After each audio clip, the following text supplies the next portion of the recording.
Hello students, I am Alash Tiwari and welcome back to India's only 100% free educational channel Magnet Brains। और ये है हमारी पूरी science team. और हम क्या बोल रहे हैं आपसे, तो हम बोल रहे हैं हम होंगे कामयाब कहां पर, अपने एग्जाम्स में। अगर आपने सारे वीडियोस देखे जो हम पूरे टीचर्स मिलकर आपके लिए बना रहे हैं और उनको उसी तरीके से फॉलो किया जैसा हम गाइड कर रहे हैं, तो हम लोग कहां तक पहुंच चुके थे। तो हमने आर.डी. शर्मा के सारे इंपॉर्टेंट क्वेश्चंस को सॉल्व करना स्टार्ट किया था और वहां पर हमने डिफरेंशियल इक्वेशंस के चैप्टर को स्टार्ट कर दिया था। और यहां पर बहुत अच्छे अच्छे क्वेश्चंस को देखकर हमने variable separable form, reducible to variable separable form, homogeneous equation and then linear differential equation में भी पहुंच गए थे। इससे पहले वाले वीडियोस में हमने देखा कि इंटीग्रेटिंग फैक्टर क्या होता है, क्यों होता है, कहां से आता है, कैसे आता है, हर तरीके के आंसर्स अपन को मिले वहां पर, एंड देन उसका यूज करके हम किसी भी डिफरेंशियल इक्वेशन के सॉल्यूशन तक कैसे पहुंचते हैं। तो उसी पार्ट में थोड़ा सा और आगे चलते हुए हम आगे बढ़ रहे हैं linear differential equation of the form dx upon dy plus rx equals to s तक। ठीक है, तो अगर इससे पहले के सारे वीडियोस आपने देखे हैं तो बहुत अच्छी तरीके से आप इसको समझ पाओगे, और अगर नहीं देखे हैं तो पहले उन वीडियोस को देखिए, शिवानी मैम के भी वीडियोस को देखिए जहां पर वो एनसीईआरटी के सारे कॉन्सेप्ट्स आपको बताती हैं एंड उसके सारे इंपॉर्टेंट क्वेश्चंस आपके लिए सॉल्व करवाती हैं। और उसके बाद आर.डी. शर्मा के सारे इंपॉर्टेंट क्वेश्चन जो मैं सॉल्व करवा रहा हूं वो वीडियोस को देखिए। ठीक है, तो अगर देख लिया हो तो इसको स्टार्ट करते हैं। यहां पर क्या बोल रहा है आपसे, तो यहां पर बोल रहा है भाई किस फॉर्म की इक्वेशन है, तो ये है dx upon dy plus rx equals to s। तो यार इस फॉर्म की इक्वेशन मतलब कि तो काफी देखी देखी से लग रही है ना।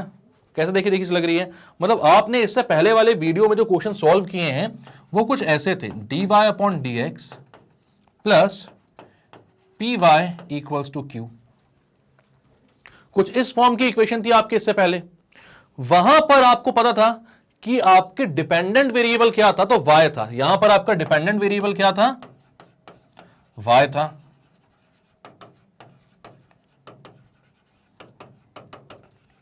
और इंडिपेंडेंट वेरिएबल क्या था, x था।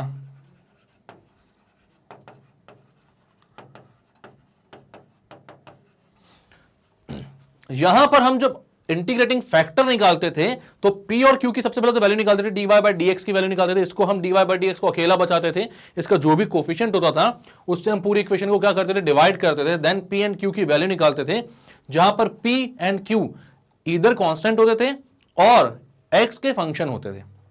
ये सब याद है आपको। इंटीग्रेटिंग फैक्टर जो आप निकालते थे वो आता था आपका e की power integration of p dx। इसको दोनों जगह हम मल्टीप्लाई करते थे और देन इंटीग्रेट करने के बाद जो इक्वेशन हमको मिलती थी, अगर वो आपको याद हो तो वो आती थी y into integrating factor equals to q into integrating factor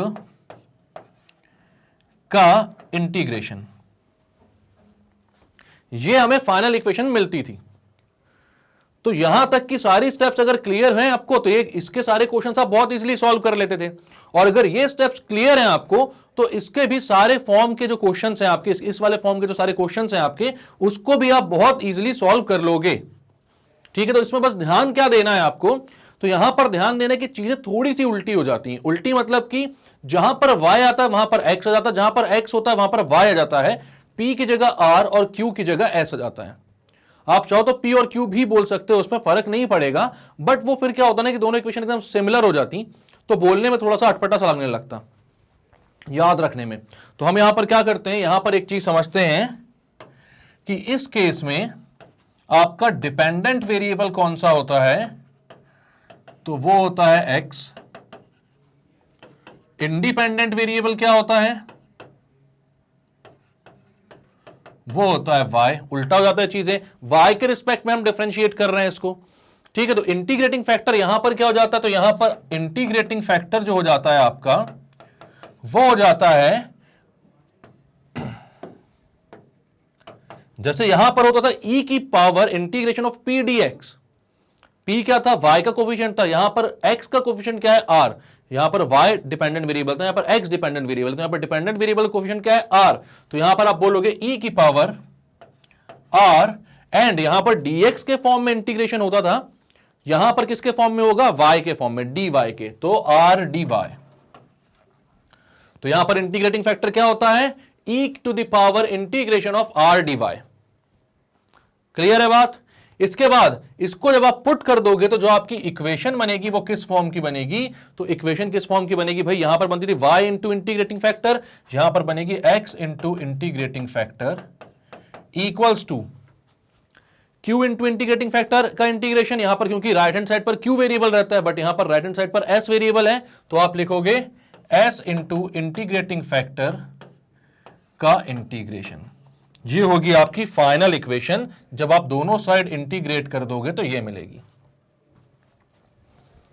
ठीक है, तो यहां पर एग्जैक्टली वही प्रोसीजर आपको अपनाना है जो इससे पहले आपने dy बाय dx वाले फॉर्म में अपनाया था। बस चीजों को थोड़ा सा चेंज करना है, मतलब x की जगह y, dx की जगह dy, p की जगह r और q की जगह s आएगा। ठीक है, बाकी सारी चीजें हर एक स्टेप क्या होगा? सेम होगा। इसको नोट कर लो आप लोग अच्छे से। पहले भाई क्या बोला गया आपसे कि dx plus dy equal to r x plus s है, r x plus are x equal to s है, तो उसमें डिपेंडेंट वेरिएबल x हो जाएगा, इंडिपेंडेंट वेरिएबल y हो जाएगा, इंटीग्रेटिंग फैक्टर जो है वो हो जाएगा e to the power integration of R D Y, and आपको जो फाइनल आंसर आएगा इंटीग्रेट करने के बाद जब आप मल्टीप्लाई कर लोगे दोनों साइड इंटीग्रेटिंग फैक्टर का, उसके बाद जो आपके इक्वेशन बनेगी वो बनेगी x into integrating factor equals to integration of s into integrating factor का dx। ठीक है, यहां पर हम दोनों साइड पहले इंटीग्रेटिंग फैक्टर मल्टीप्लाई करते हैं, उसके बाद इंटीग्रेशन करने पर यह इक्वेशन मिलती है। ठीक है, ये सब जानते हैं आप लोग, आपने इससे पहले क्वेश्चन सॉल्व किए हैं, तो ये सारी चीजें बहुत इजीली आपको समझ में आ जाएंगी। तो अब लिख लिया होगा उसको, करते हैं क्लियर एंड बढ़ते हैं अपने क्वेश्चन के ऊपर कि कैसे करना है इसको सॉल्व। तो यहां पर आपको क्या दिया हुआ है? y dx minus X plus 2y square D Y equals to 0। तो सबसे पहले आपको क्या करना है? dx plus D Y plus are x equals to S के फॉर्म में बनाना है इसको। ठीक, तो आप dx प्लस डी वाई निकालते हो इसमें, तो y dx यहां पर है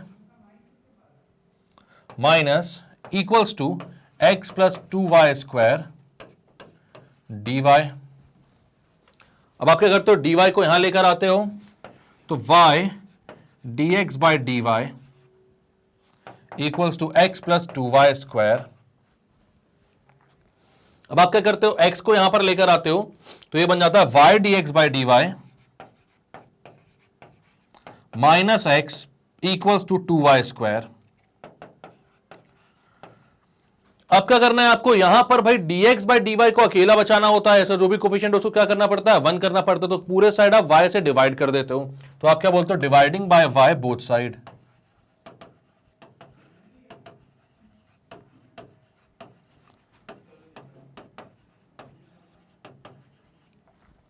दोनों साइड आप y से डिवाइड करोगे तो यह आ जाएगा dx by D Y is equals to dx by D Y minus X by Y equals to, दोनों साइड यहां पर दोनों जगह y से डिवाइड हुआ, यहां पर हो जाएगा 2y स्क्वायर बाय वाई। ठीक है, तो y से y कैंसल आउट हो गया। इसके बाद dx by D Y minus X by Y equals to 2y आ गया आंसर आपका। आंसर नहीं आया, मतलब इक्वेशन आ गई। अब आपके पास ये जो इक्वेशन है किस फॉर्म में आ रही है? dx by D Y plus are x equals to S के फॉर्म में, जहां पर आपके पास जैसे वहां पर आप p और q की वैल्यू निकालते हो, यहां पर r और s की वैल्यू निकालोगे, तो r क्या है आपका? तो r है minus 1 upon Y and s है 2y। r है minus 1 upon Y and s कितना है? तो 2y। क्लियर है? अब क्या करना है आपको? तो अब यहां पर ध्यान देना है कि r अगर माइनस 1 बाय वाई है, s अगर 2y है, इंटीग्रेटिंग फैक्टर क्या होगा? तो इंटीग्रेटिंग फैक्टर होगा भाई e to the power r D Y. तो यहां पर e की पावर r कितना है? Minus 1 by Y D Y. आपको पता भाई माइनस तो बाहर आ जाएगा, 1 बाय वाई का इंटीग्रेशन क्या हो जाएगा? डी वाई के रिस्पेक्ट में लॉग वाई, तो ये हो जाएगा e की power minus log Y. Minus को वहां पर भेज सकते हो, तो ये हो जाएगा e की पावर लॉग y की पावर माइनस 1। ठीक है, अब e और log हट जाएंगे और आंसर कितना आएगा? y की पावर माइनस 1, यानी कि 1 अपॉन वाई। कितनी आ रही वैल्यू? 1 upon Y. क्लियर है बात? इंटीग्रेटिंग फैक्टर की वैल्यू 1/y आ रही है, आपकी इक्वेशन क्या थी? इक्वेशन 1 आप इसको बोलते हो। आप क्या करते हो, दोनों ही साइड इंटीग्रेटिंग फैक्टर का मल्टीप्लीकेशन करते हो, ठीक है? तो आपको पता है भाई, multiplying by integrating factor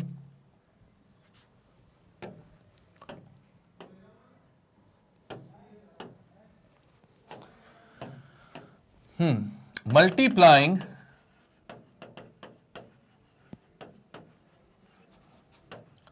by integrating factor, IF लिखो ना बस, इन इक्वेशन 1। अब इक्वेशन 1 में दोनों साइड हम इंटीग्रेटिंग फैक्टर का मल्टीप्लिकेशन करते हैं, तो इक्वेशन 1 क्या थी? dx by dy minus x by Y equals to 2y, ठीक है? तो यहां पर मल्टीप्लाई करूंगा तो इंटीग्रेटिंग फैक्टर है 1 by Y dx by dy minus x by Y equals to 1 by Y into 2y। Q हमारा कितना आ रहा था? Q आ रहा था, सॉरी S आ रहा था हमारा कितना? 2y, ठीक है? अब आपको पता है जब इसको इंटीग्रेट कर दोगे आप, तो सबसे पहले तो बोलते हो इंटीग्रेटिंग बोथ साइड,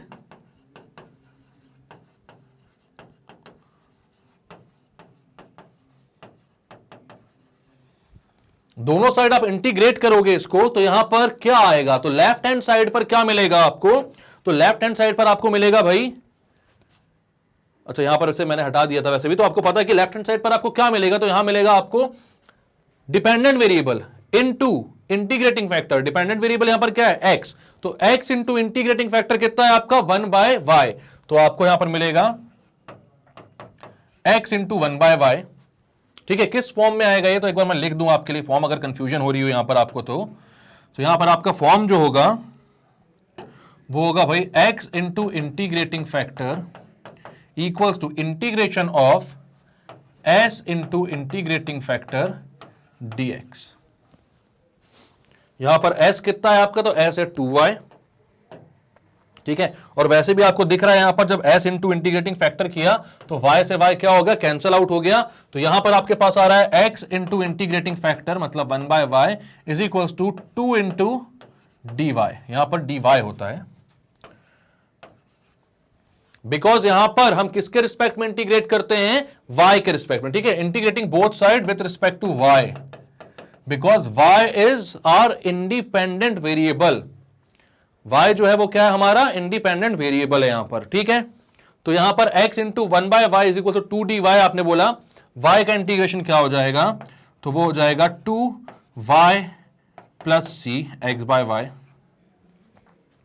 ठीक है? या आप बोलोगे x equals to 2y square plus C Y. ये आपका आंसर है।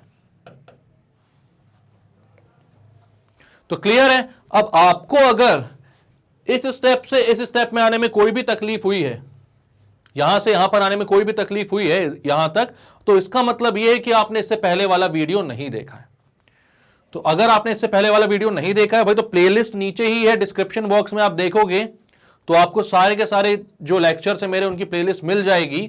आप वहां पर क्लिक कीजिए और इससे पहले वाला वीडियो देखिए, क्योंकि उसमें मैंने सारी चीजें बहुत ही अच्छे तरीके से एक्सप्लेन करी हैं और मुझे लगता है कि शायद ही कहीं पर और ये इतना एक्सप्लेनेशन मिलेगा आपको। तो आप वहां पर जाकर देखिए और चीजों को अच्छे से समझिए, ठीक? तो यहां पर इस स्टेप के बाद हम डायरेक्टली यहां पर पहुंच सकते हैं। ये जो हमने जनरल फॉर्म इसका निकाला है क्या कि x into integrating factor is equal to s into, मतलब कि वहां पर जो था y into integrating factor is equal to q into integrating factor dx था, यहां पर वो q की जगह s आ चुका है और y की जगह x ने ले ली है। तो यहां पर ये इक्वेशन मिलती है हमें, ठीक है? तो क्या क्या किया एक बार शुरुआत से देखते हैं हम। तो यहां पर आपको बोला था dx by dy plus rx equal to s, तो इसको हमें करना था सॉल्व। तो हमने बोला कि अच्छा सॉरी ये क्वेश्चन नहीं था, क्वेश्चन ये था, ये तो हमारा जनरल फॉर्म है, ठीक? आप लोग बताते भी नहीं हो सर, गलत निकल लिए हो, ठीक है? अब यहां पर क्या है भाई, y dx minus X plus 2y square dy equal 0 को आपको सॉल्व करना था, ठीक है? तो अब आपको क्या करना था, इसको आपको सॉल्व करना था। तो आपने सबसे पहले बोला कि dx बाय dy की वैल्यू निकालते हैं हम। तो dx बाय dy को मतलब एक साइड लेकर आते हैं, तो dx बाय dy के साथ y भी आ रहा था। आपको पता है कि अगर यहां पर आपको dx बाय dy की वैल्यू चाहिए, मतलब इस फॉर्म में चाहिए, तो वो अकेला चाहिए, मतलब उसका कोई कोफिशिएंट नहीं होना चाहिए। तो आपने बोला ठीक है भाई, पूरी इक्वेशन को हम क्या करते हैं, y से डिवाइड कर देते हैं। तो इक्वेशन जो मिलती है वो dx by D Y minus X by Y equal to 2y square by Y के फॉर्म में मिलती है। तो आपने बोला ठीक है, अब क्या करना है, तो अब इंटीग्रेटिंग फैक्टर निकालना है हमें। तो हमें यहां पर r और s की वैल्यू निकालनी थी। r जो है वो -1 बाय वाई है और s जो है वो 2y है। r is the coefficient of x and s is the function which is in right hand side. जो राइट हैंड साइड पर है भाई वो फंक्शन है अपना s। जैसे वहां पर q होता था और p होता था y का कोफिशिएंट, तो यहां पर x का कोफिशिएंट क्या है, अपना r है। ठीक, अब आपने बोला इंटीग्रेटिंग फैक्टर होता है e की power integration of r dy। तो आपने r की जगह -1 बाय वाई रखा, उसका इंटीग्रेशन माइनस लॉग y आ गया, माइनस को y की पावर पर लेकर गए, e और log हट गए, y की पावर -1 बची आपके पास जो कि होता है 1 बाय वाई। क्लियर है ये बात?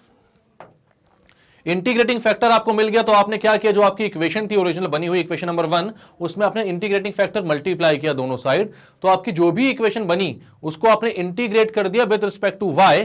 तो लेफ्ट हैंड साइड में आप जानते हो कि आपको मिलता है integrating factor into dependent variable, और राइट हैंड साइड पर मिलता है आपको s इंटू इंटीग्रेटिंग फैक्टर का integration with respect to y। तो यहां पर तो आपको मिल गया भाई x into integrating factor y, और यहां पर क्योंकि y और y कैंसिल आउट हो चुके थे, सिर्फ 2 बचा हुआ था, तो इंटीग्रेशन ऑफ dy कितना आया, y के इक्वल। तो ये हमारा आंसर था, y को उधर पर भेजा तो 2y स्क्वायर प्लस cy आ गया। क्लियर है?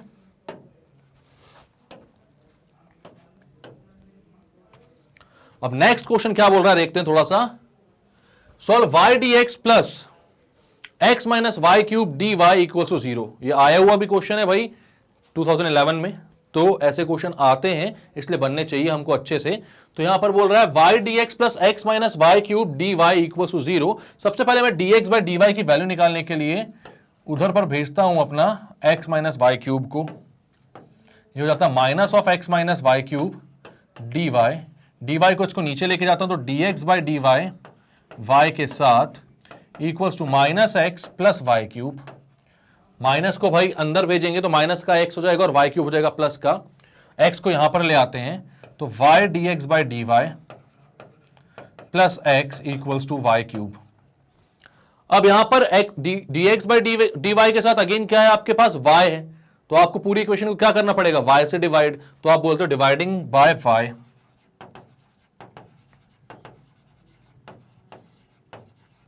तो यह आ जाएगा dx upon dy plus x upon Y equals to Y cube upon Y. Y cube upon Y कितना हो जाएगा, वाई स्क्वायर।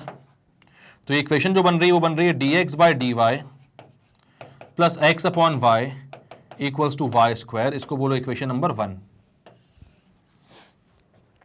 अब क्या आप p नहीं, यहां पर बार बार p आ जाता है, r और s की वैल्यू निकाल सकते हो। तो आप बोलोगे बिल्कुल, x का कोफिशिएंट r है तो r कितना हो जाएगा 1 by Y, and right hand side का जो फंक्शन है वो s है, तो s कितना हो गया वाई स्क्वायर। s कितना हो गया आपका वाई स्क्वायर। ठीक है, अब आप क्या करोगे, तो अब आपको निकालना है इंटीग्रेटिंग फैक्टर। तो आप बोलते हो if कितना होगा, तो हो जाएगा e to the power integration of r dy, e to the power integration of r dy, जैसे वहां पर e to the power integration of p dx होता था। तो यहां पर r की वैल्यू कितनी है 1 बाय वाई, तो इंटीग्रेटिंग फैक्टर हो जाएगा आपका e to the power 1 by y dy। 1 by y का इंटीग्रेशन क्या होता है यार, तो c होता है। तो यहां पर आप लिखोगे integrating factor is equals to e to the power 1 by y dy कितना हो जाएगा 1 बाय वाई dy, अरे log x होता है, log y होता है। यहां पर मैंने क्या बोला था इससे पहले, अभी कुछ और बोल दिया था क्या मैंने, log y होता, मेरे को ऐसा लग रहा था कि मैंने कुछ और बोल दिया था। तो भाई हमें पता है कि 1 बाय वाई का इंटीग्रेशन क्या होता है, log y होता है। तो यहां पर log y डाल दिया आपने।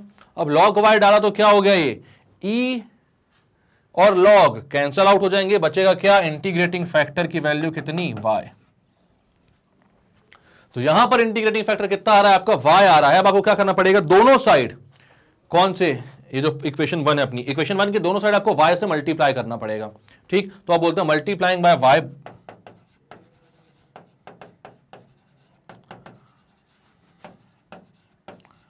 Both side in equation 1। Equation 1 में दोनों साइड y को मल्टीप्लाई करते हैं तो dx बाय dy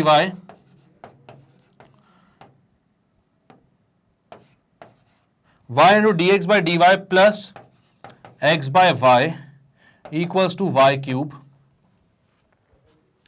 अब यहां पर आपको क्या करना है, अगेन आप बोलोगे इंटीग्रेटिंग बोथ साइड, और यहां पर लेफ्ट हैंड साइड में आपको ध्यान नहीं देना कि वाई अंदर जाके कैंसिल वैंसल करवाना है, कुछ नहीं, आपको डायरेक्टली देखना है इंटीग्रेटिंग बोथ साइड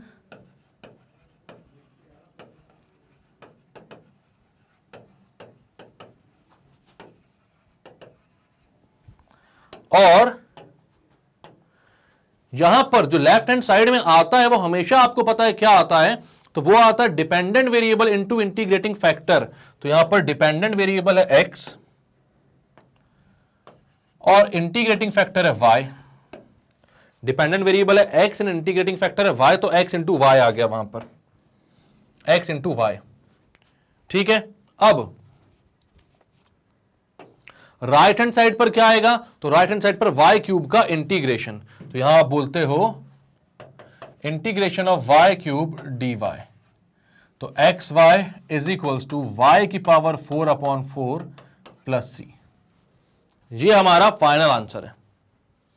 ठीक है, क्या है, x y equals to y की पावर 4/4 प्लस सी। क्लियर है? तो क्या क्या किया इस क्वेश्चन में आपने,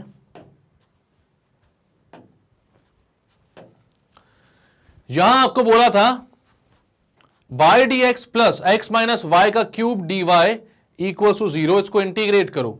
तो हमने बोला वाई का क्यूब था ना हर जगह था, हमने बोला सबसे पहले d x by D y की वैल्यू निकालते हैं। तो d x by D y की वैल्यू निकालने मतलब d x by D y को अकेला बचाना था हमको, यहां पर इक्वेशन को हमें d x by D Y plus r into x equals to S के फॉर्म में लेकर आना था। तो हमने यहां पर उस फॉर्म में लेकर आए इसको, लेकिन यहां पर y था dx बाई dy के साथ, तो पूरी इक्वेशन को मैंने क्या करा, y से डिवाइड कर दिया। तो यहां पर dx by dy plus x by y equal to Y cube by y आया। अब इस x बाय वाई में आपने देखा कि x का कोफिशिएंट 1 बाय वाई है, तो r की वैल्यू 1 बाय वाई हो गई और p की वैल्यू, सॉरी p नहीं, s की वैल्यू हो गई आपकी वाई स्क्वायर। आपने दोनों वैल्यूज रखी वहां पर, और फिर इंटीग्रेटिंग फैक्टर निकालने गए, e की power integration of r dy, r की वैल्यू 1 बाय वाई पुट करी, 1 बाय वाई का इंटीग्रेशन log y होता है, और log y और e, ये जो log और e है ये हट जाएंगे, बचेगा इंटीग्रेटिंग फैक्टर सिर्फ कितना, y। इस y को आपने दोनों साइड इक्वेशन 1 में यानी यहां पर मल्टीप्लाई किया, और यही करना होता है, यही वही स्टेप्स है जो हर क्वेश्चन में अपन को फॉलो करना है। ठीक है, तो यहां पर जब मल्टीप्लाई किया उसके बाद इसको क्या किया, इंटीग्रेटिंग बोथ साइड, दोनों साइड इंटीग्रेट करोगे तो यहां पर सिर्फ और सिर्फ क्या बचेगा, integrating factor into dependent variable, और यहां पर क्या बचेगा आपका जो भी s वाला फंक्शन था इनटू इंटीग्रेटिंग फैक्टर, उस पूरे का इंटीग्रेशन। तो s फंक्शन आपका क्या था, y स्क्वायर, और इंटीग्रेटिंग फैक्टर था y, तो y स्क्वायर इंटू y हो गया y क्यूब, और उसका इंटीग्रेशन हो गया y की पावर 4/4 प्लस सी। तो ये आपका आया फाइनल आंसर। क्लियर है ये बात? क्लियर करते हैं इसको। नेक्स्ट क्वेश्चन क्या बोल रहा है भाई, 1 plus y square plus x minus e tan inverse y D y by d x. अब यहां से जो भी क्वेश्चन आपके स्टार्ट होंगे ना, वो dx बाई डी वाई के फॉर्म में है कि dy बाई डी एक्स के फॉर्म में है, ये आपको क्वेश्चन करते हुए खुद ही समझना है। ठीक है, तो यहां पर भले ही आपको ये क्वेश्चन दिख रहा है कि dy बाई डी एक्स के फॉर्म में है, लेकिन जरूरी नहीं है कि इसको dy बाई डी एक्स के फॉर्म में ही आप ऐसा लिख पाओ। कैसा, dy by d x plus p y equals to q. हो सकता है ऐसा ना बने ये, और ये किस तरीके का बन जाए, dx by D Y plus are x equals to S के फॉर्म में। तो इन दोनों में से कौन से फॉर्म में बन रहा है, मतलब कि हमें कोई भी एक इंडिपेंडेंट डिफरेंशियल कोफिशिएंट चाहिए, dy बाई डी एक्स हो या dx बाई डी वाई हो। ठीक है, अब यहां पर देखते हैं क्या बन पा रहा है भाई। तो ये 1 प्लस वाई स्क्वायर को मैं उधर भेज देता हूं, चलो सबसे पहले तो ये हो जाएगा x minus e tan inverse y dy by d x equals to minus of 1 plus y square. अब मैं x minus e tan inverse y को उसके नीचे भेज देता हूं, तो dy बाई डी एक्स की वैल्यू आ जाती है minus 1 plus y square x minus e tan inverse Y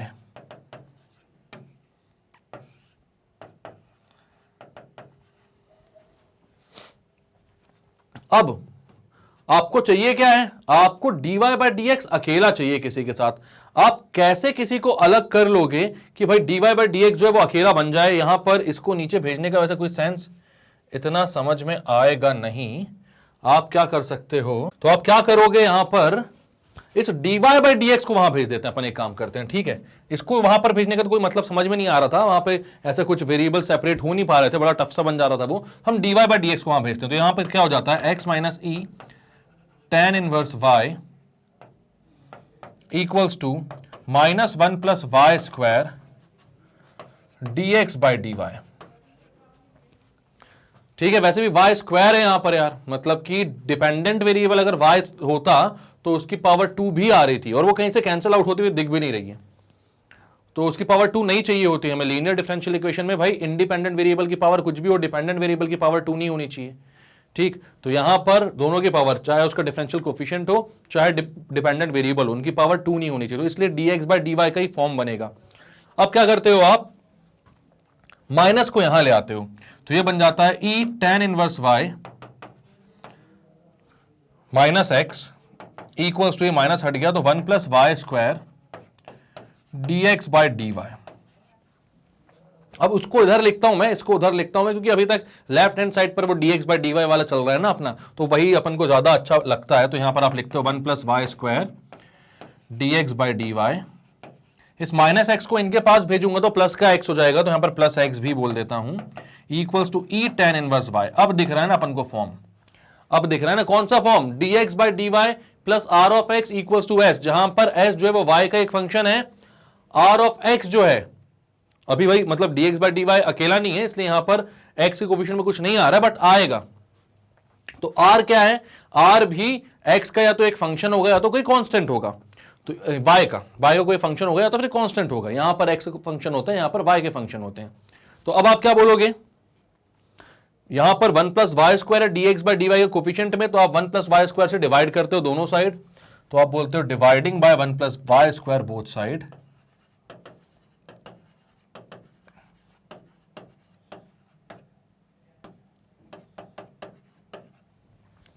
तो यहां पर dx बाई dy बचेगा plus x upon dx by dy plus x upon 1 plus y square equals to e tan inverse y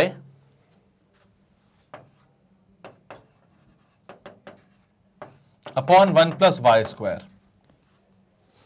E tan inverse y upon 1 plus y square. आपको यहां पर साफ साफ दिख रहा है क्या कि x का कोफिशिएंट क्या है, 1 प्लस वाई स्क्वायर, तो यहां पर जो r की वैल्यू है वो क्या हो जाएगी, 1 प्लस वाई स्क्वायर। तो r आपका आ गया 1 अपॉन 1 प्लस वाई स्क्वायर, और s की वैल्यू क्या हो जाएगी, ई tan इनवर्स y पूरा का पूरा अपॉन 1 प्लस वाई स्क्वायर। ये r और s मिल गए। अब आपको क्या निकालना है, तो आपको इंटीग्रेटिंग फैक्टर निकालना है, तो इंटीग्रेटिंग फैक्टर IF कितना हो जाएगा, e to the power r dy, इस केस में क्योंकि dx बाई dy है, यहां पर y इंडिपेंडेंट वेरिएबल है। ठीक, तो r dy, r क्या, 1 plus y square, 1 upon 1 plus y square, तो हो गया e of integration of 1 upon 1 plus y square dy। 1 upon 1 plus x square dx का इंटीग्रेशन क्या होता है, tan इनवर्स x, तो यहां पर 1 अपॉन 1 प्लस वाई स्क्वायर का इंटीग्रेशन क्या हो जाएगा, tan इनवर्स y। तो यहां पर आप लिखोगे कितना आएगा, तो इंटीग्रेटिंग फैक्टर आपका आ रहा है e की power tan inverse y, e की पावर tan इनवर्स y। ठीक है, यह आ रहा है आपका इंटीग्रेटिंग फैक्टर। अब आप क्या करोगे, तो अब आप दोनों ही साइड e की पावर tan इनवर्स y को मल्टीप्लाई करोगे। ठीक है, तो आप क्या बोलते हो यहां पर, मल्टीप्लाइंग बाय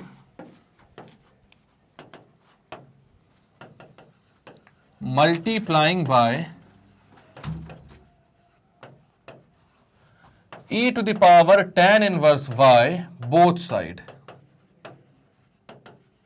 इन इक्वेशन 1। कहां पर, इक्वेशन 1 में। इक्वेशन 1 कहां है भाई आपकी, तो इक्वेशन 1 है ये, जहां से आपने r और s की वैल्यू निकाली। ठीक है, ये है इक्वेशन 1। अब आपके पास इक्वेशन 1 में लेफ्ट हैंड साइड है dx by dy plus x upon 1 plus y square, तो आप लिखते हो dx by dy plus x upon 1 plus y square, और इस पूरे का मल्टीप्लीकेशन किससे, e की पावर tan इनवर्स y से। जो भी इंटीग्रेटिंग फैक्टर होता है उससे मल्टीप्लाई करना है, इक्वल्स टू, यहां पर राइट हैंड साइड पर क्या है आपके पास, e की power tan inverse y upon 1 plus y square, तो वहां पर भी मल्टीप्लाई हो जाएगा भाई e की पावर tan इनवर्स y, तो e की power tan inverse y upon 1 plus y square into e की पावर tan इनवर्स वाई। अब आप बोलते हो इंटीग्रेटिंग बोथ साइड, ठीक है, इंटीग्रेटिंग बोथ साइड।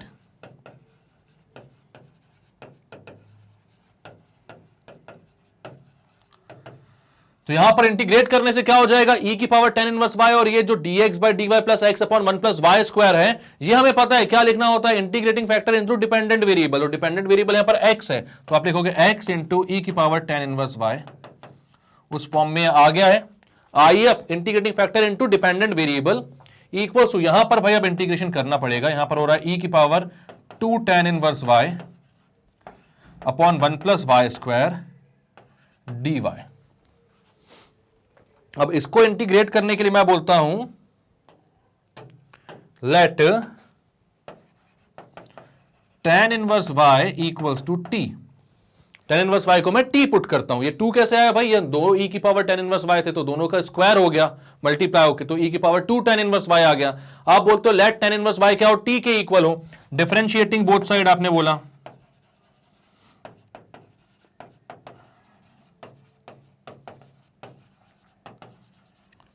अब दोनों साइड अगर आप डिफरेंशिएट करोगे तो क्या हो जाएगा भाई, tan इनवर्स y का डिफरेंशिएट होता है 1 अपॉन 1 प्लस वाई स्क्वायर, तो 1 upon 1 plus y square with respect to y बोल दो, यहां पर भी integrating with respect to y बोल दो, वरना कंफ्यूजन ना रहे, क्योंकि जनरली आप x के रिस्पेक्ट में करते हो ना सब, बट यहां पर dx बाई dy वाला फॉर्म है तो y के रिस्पेक्ट में करोगे, ठीक है। तो यहां पर 1 upon 1 plus y square equal to dt by dy, तो dt की वैल्यू कितनी आ जाएगी, तो dt आ जाएगा आपका dy upon under root dy upon 1 plus y square, ठीक है।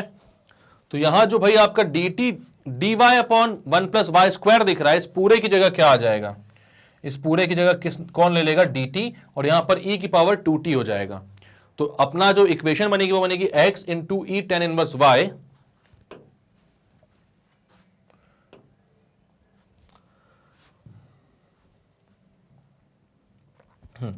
अपनी जो इक्वेशन बनेगी वो बनेगी x into e tan inverse y equals to x into e tan inverse y equals to, right hand side पर क्या आएगा, इंटीग्रेशन ऑफ e की पावर 2 tan इनवर्स y को अपन ने t पुट किया तो 2t, और ये पूरा रिप्लेस हो जाएगा dt से, तो e की power 2t dt, e to the power 2t dt। अब e की पावर 2t का इंटीग्रेशन क्या होगा, तो आपको पता है e की पावर x का इंटीग्रेशन तो e की पावर x ही होता है, बट e की पावर 2x होता है या कुछ भी होता जो x का कोफिशिएंट होता है उससे हमें डिवाइड करना पड़ता जब इंटीग्रेशन कर देते, मतलब कि इसका नॉर्मली इंटीग्रेशन कर दो जैसा e की पावर x का होता है, और x का जो भी कोफिशिएंट है उससे डिवाइड कर दो, तो यहां पर ये आ जाएगा, यहां तो x e की पावर tan इनवर्स y आएगा इक्वल्स टू, यहां पर आ जाएगा e to the power 2t मतलब कि वही रहेगा 2t और divided by 2 plus c, because क्या आपके यहां पर t का जो कोफिशिएंट है वो क्या आ रहा है, 2 आ रहा है, बट t आपने किसको पुट किया था, t आपने किसको पुट किया, तो t आपने tan इनवर्स y को पुट किया था, तो यहां पर जो आंसर आएगा वो आएगा x e की power tan inverse y equals to e की power 2 tan inverse y upon 2 plus c। तो भाई ये है आपका फाइनल आंसर। कौन सा आंसर, फाइनल आंसर। क्लियर है, क्या क्या किया आपने इस क्वेश्चन में, तो आपने बोला कि भाई सबसे पहले तो देखा कि यहां पर अब जो क्वेश्चन आ रहे थे अपने पास वो dx बाई डी वाई के फॉर्म के भी हो सकते हैं, dy बाई dx के भी फॉर्म के हो सकते हैं। यहां पर सबसे पहले तो हमने देखा कि भाई y स्क्वायर की पावर मतलब y की पावर 2 हो रही है, और कहीं पर भी ऐसा जुगाड़ दिख नहीं रहा कि y से आपको डिवाइड करना पड़ेगा इसको, मतलब y की पावर 2 ही रहेगी, तो अगर y डिपेंडेंट वेरिएबल है तो उसकी पावर 2 हो नहीं सकती, क्योंकि यहां पर लीनियर डिफरेंशियल इक्वेशंस पढ़ रहे हैं हम, तो डिफरेंशियल कोफिशिएंट डिपेंडेंट वेरिएबल के और डिफरेंशियल डिपेंडेंट वेरिएबल खुद, इन दोनों में से किसी की भी पावर जो है वो 2 नहीं हो सकती। तो आपने बोला ठीक है, यहां पर हम देखते हैं इसको आजू बाजू अगल बगल करने के बाद dy बाई dx अकेला बचाकर मैं इसको किस फॉर्म में लेकर आ पा रहा हूं। तो आपने सबसे पहले तो इसको ये जो पूरा है 1 प्लस वाई स्क्वायर उसको उधर भेजा, इसको नीचे लेकर गए लेकिन कुछ ढंग का समझ में नहीं आ रहा था, तो आपने बोला ठीक है तो एक काम करते हैं dy बाई dx को वहां लेकर जाते, तो dx बाई dy हो गया, माइनस है जो वहां का उसको यहां पर भेज दिया, तो यहां पर x को माइनस और e की पावर tan इनवर्स y को उसने क्या कर दिया, तो प्लस कर दिया। अब आपने बोला कि यार अब दिखने लगी चीज मुझे थोड़ी ढंग से, कैसे दिखने लगी कि x को अगर मैं वहां पर भेजूं तो 1 plus y square d x by D Y plus x equals to e tan inverse y, मतलब कि ये dx by D Y plus are x equal to S के फॉर्म में दिखने लगा है। dx बाई डी वाई को अकेले बचाना है तो यहां पर 1 प्लस वाई स्क्वायर से पूरे इक्वेशन को आपको डिवाइड करना पड़ेगा। तो यहां पर x upon 1 plus y square और यहां पर e tan inverse y upon 1 plus y square हो गया। अब आपका ये पूरा का पूरा इस फॉर्म में आ चुका है, ठीक है। तो x का कोफिशिएंट r है, तो यहां पर x का कोफिशिएंट है 1 अपॉन 1 प्लस वाई स्क्वायर, तो वो r आ गया, और s की जगह पर आ रहा है e tan inverse y upon 1 plus y square. अब आपने बोला कि भाई r और s की वैल्यू निकल चुकी है, तो अब हमें क्या निकालना है, इंटीग्रेटिंग फैक्टर। तो इंटीग्रेटिंग फैक्टर निकालने के लिए मैंने बोला कि e to the power r dy integration ये करना पड़ेगा। तो r की वैल्यू आपने रखी 1 अपॉन 1 प्लस वाई स्क्वायर, उसका इंटीग्रेशन होता है tan इनवर्स y, तो यहां पर e की पावर tan इनवर्स y आपका इंटीग्रेटिंग फैक्टर की वैल्यू आई। अब आपने बोला भाई कि जब इंटीग्रेटिंग फैक्टर आ जाता, जो भी आपकी इक्वेशन 1 बनी होती है, किस फॉर्म की equation, dx by D Y plus are x equals to S के फॉर्म की इक्वेशन, तो वहां पर आपको क्या करना पड़ता है, मल्टीप्लाइंग बाय, मतलब मल्टीप्लाई करना पड़ता है इंटीग्रेटिंग फैक्टर से दोनों साइड, ठीक। तो मल्टीप्लाई किया, उसके बाद आप बोलते हो सीधे एक बार मल्टीप्लाई करके दिखाओ एक स्टेप में, उसके बाद सीधे क्या बोलना है आपको, इंटीग्रेटिंग बोथ साइड, और जो लेफ्ट हैंड साइड वाला है उसको सीधे लेके आओ dependent variable into integrating factor के फॉर्म में। यहां पर डिपेंडेंट वेरिएबल x है, इंटीग्रेटिंग फैक्टर है e की पावर tan इनवर्स y, उसके फॉर्म में आपने उसको मल्टीप्लिकेशन में लिख दिया, equals to right hand side पर आपको इंटीग्रेट करना है इसको पूरा। तो e की पावर tan इनवर्स y और e की पावर tan इनवर्स y का जब मल्टीप्लिकेशन हुआ तो वहां पर आया e to the power 2 tan inverse y upon में 1 plus y square D Y. अब आपने क्या किया, जो e की पावर 2 tan इनवर्स y उसमें tan इनवर्स y को आपने t पुट कर दिया, तो tan inverse y equal to t, तो जब डिफरेंशिएट करेंगे तो tan इनवर्स y का डिफरेंशिएशन होता है 1 अपॉन 1 प्लस वाई स्क्वायर, उसकी वैल्यू है dt बाई डी वाई। यहां से जब आप देखोगे तो dy upon 1 plus y square ये पूरा का पूरा जो है उसको dt रिप्लेस कर लेगा, तो dt ने उसको रिप्लेस किया, tan इनवर्स y को t ने रिप्लेस किया, और आपका इंटीग्रेशन e की पावर 2t के फॉर्म का आया। उसमें आपने बोला कि भाई e की पावर t dt होता तो उसका इंटीग्रेशन डायरेक्टली e की पावर t हो जाता, e की पावर 2t dt है तो यहां पर इसका इंटीग्रेशन भी e की पावर 2t हो जाएगा डायरेक्टली, बस आपको क्या करना पड़ेगा, जो t का कोफिशिएंट है उससे डिवाइड करना पड़ेगा, तो उससे आपने डिवाइड कर दिया, यह आपका फाइनल आंसर आया। यहां पर t को आपने बोला tan इनवर्स y वापस से, और आपका ये फाइनल आंसर ऐसा दिखने लगा। तो क्लियर है, क्लियर करते हैं अपन इसको। नेक्स्ट क्वेश्चन क्या बोला, तो नेक्स्ट क्वेश्चन है भाई x dy by d x equals to x plus y. तो ये काफी इजी सा क्वेश्चन दिख रहा है अब आपको। आप क्या करते हो, यहां पर आप इसको बोलते हो x dy by d x, y को यहां पर लेकर आते हो इक्वल्स टू x बोलते हो। कब आया हुआ क्वेश्चन है, देख लो, ये हल्के में मत लेना, क्वेश्चन भले इजी लग रहा हो आपको देख के, लेकिन आ रहे हैं भाई इस टाइप क्वेश्चन। और इससे अच्छी बात क्या है कि जो क्वेश्चन आपको देख के इजी लग रहा है वो आया हुआ क्वेश्चन है, ठीक। तो अब आप क्या बोलते हो, ये किस फॉर्म का दिख रहा है, तो ये तो भाई डायरेक्टली दिख रहा है आपके, अभी अभी डायरेक्टली दिख नहीं रहा, आप इसको क्या करो, x से डिवाइड कर दो, क्योंकि यहां पर dy बाई डी एक्स है, उसके बगल में x है, आप इसको देख सकते हो, समझ सकते हो, आप इसको फॉर्म में, इस फॉर्म में ला सकते हो, किस फॉर्म में, dy by d x plus p y equals to q के फॉर्म में। तो आपने बोला ठीक है भाई, क्या करते हैं, dividing by x both side,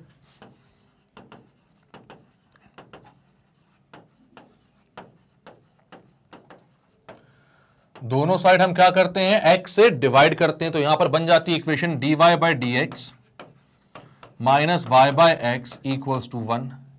यह बहुत अच्छी बात है भाई, हमारा जो q है वो भी क्या आ गया, कांस्टेंट आ गया। यहां पर p जो है वो कितना है, तो आप बोलोगे जब इसके साथ में कंपेयर करूंगा तो भाई y के बाजू में p लिखा हुआ है, यहां पर y कोफिशिएंट है माइनस 1 बाई एक्स, तो आप बोलोगे p की वैल्यू आ रही है minus 1 by x and q की वैल्यू आ रही है 1। तो अब आप बोलोगे इंटीग्रेटिंग फैक्टर कितना होगा इसका, IF कितना होगा, वो होता है e to the power p dx का इंटीग्रेशन। तो e की power integration of p is minus 1 by x d x, और आपको पता है यार इसका क्या होने वाला है, log x होता है इसका इंटीग्रेशन, माइनस 1 ऊपर जाएगा तो log x की पावर माइनस 1 हो जाएगा, तो ये हो जाएगा e की पावर log x की पावर माइनस 1। अगर ये चीज आप अच्छे समझ पा रहे हो तो मतलब कि आप सारे वीडियोस देख रहे हो और इस वाले क्वेश्चन को बहुत अच्छे से परिचित हो, इससे जानते हो इस क्वेश्चन को कैसे करते हैं। और अगर नहीं समझ पा रहे हो तो मतलब कि इससे पहले की वीडियोस आपने नहीं देखे, एक बार जाकर देख के आइए उसको। 1 बाय एक्स का इंटीग्रेशन होता है log x, तो यहां पर माइनस का log x हो जाएगा, और हमें पता है कि अगर मैं ऐसा लिखता हूं कहीं पर भी m log n, तो इसका मतलब होता है log n की पावर m भी इसको मैं लिख सकता हूं। तो यहां पर मैंने वही बोला, अगर माइनस लॉग एक्स लिखता हूं तो log x की पावर -1 भी मैं उसको लिख सकता हूं। तो यहां पर e और log हट जाएंगे और बचेगा सिर्फ कितना, x की पावर -1 यानी कि 1/x। तो आपका इंटीग्रेटिंग फैक्टर 1/x हो गया। आप दोनों साइड उसको मल्टीप्लाई करते हो, ठीक है। आप बोलते हो मल्टीप्लाइंग बाय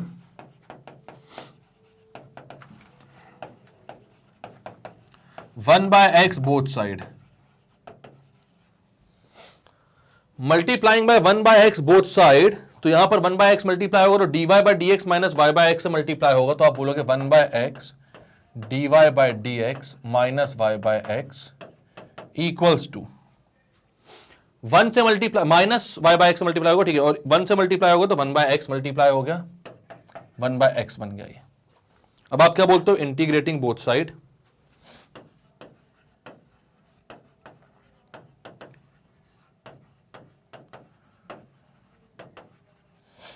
तो यहां पर आपको पता है लेफ्ट हैंड साइड में जो भी लिखा हो, जब आप इंटीग्रेटिंग बोथ साइड बोल दोगे तो आपके पास आएगा क्या, तो आपके पास आएगा integrating factor into dependent variable.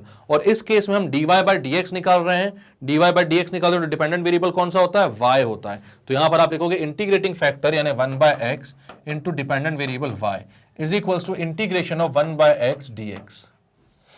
अब इंटीग्रेशन ऑफ 1/x क्या होता है, तो वो होता है log x। तो यहां पर आप लिखोगे y by x equals to log x plus c, और ये आपका फाइनल आंसर है भाई। तो इजी क्वेश्चन है और काफी इजीली आपने इसको सॉल्व कर लिया अच्छे से, आसानी से। तो क्या क्या किया इस क्वेश्चन में, तो इस क्वेश्चन में ज्यादा कुछ करना ही नहीं था।